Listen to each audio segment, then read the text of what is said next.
So, the new film Infidel, which opens up and releases tomorrow, is a psychological thriller, and it's not very good at all.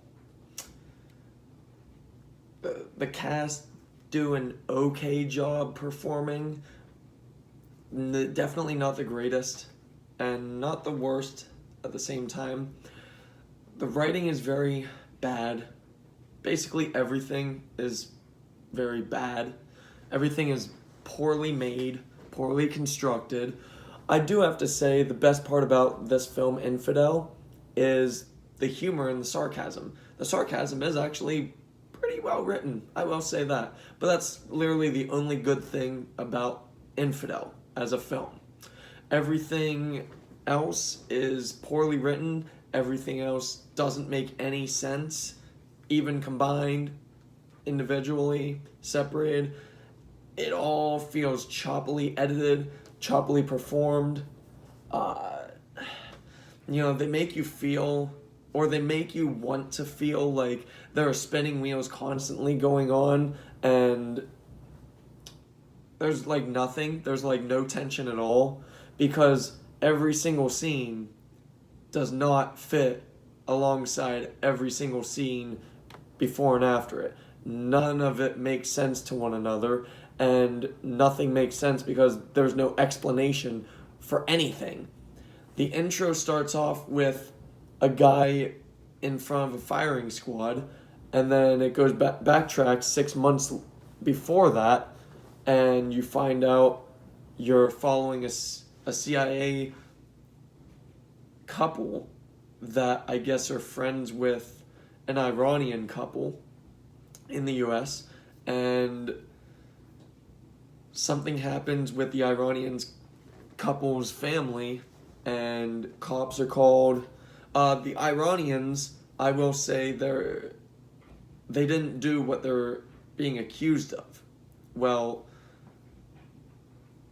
flash forward after that, and then the CIA husband goes to Iran to basically try and convert all of its citizens to Christianity.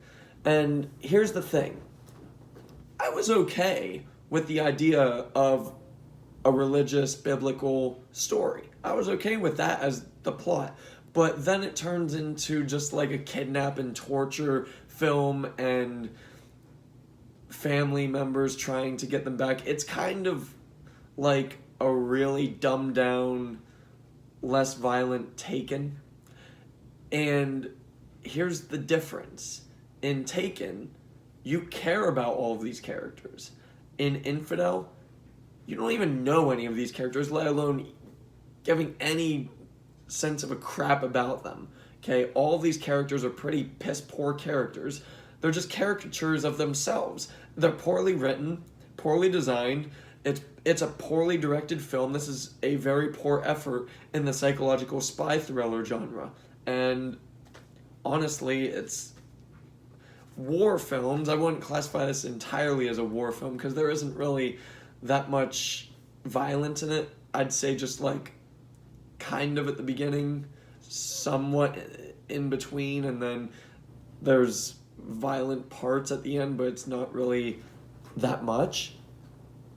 And Infidel as a whole, or even in individual parts, just never really works out at all. Infidel, to me, is a 4 out of 10. And that's me just trying to be kind towards it. It's a very, very piss poor attempt at a psychological spy thriller, and I don't know, I feel like they were just trying to do something that they're just incapable of doing. I don't know. But the writers and director of Infidel, they should not do this genre anymore. If they do, they should go back or go to a film school, or even get advice from the likes of Christopher Nolan. Christopher Nolan, the last film he did was by far his weakest, Tenet. It was his weakest, but that was still definitely a lot better than most films out there. Infidel is just a poor attempt at anything resembling any form of storytelling. So anyway, Infidel for me is a 4 out of 10. Thank you.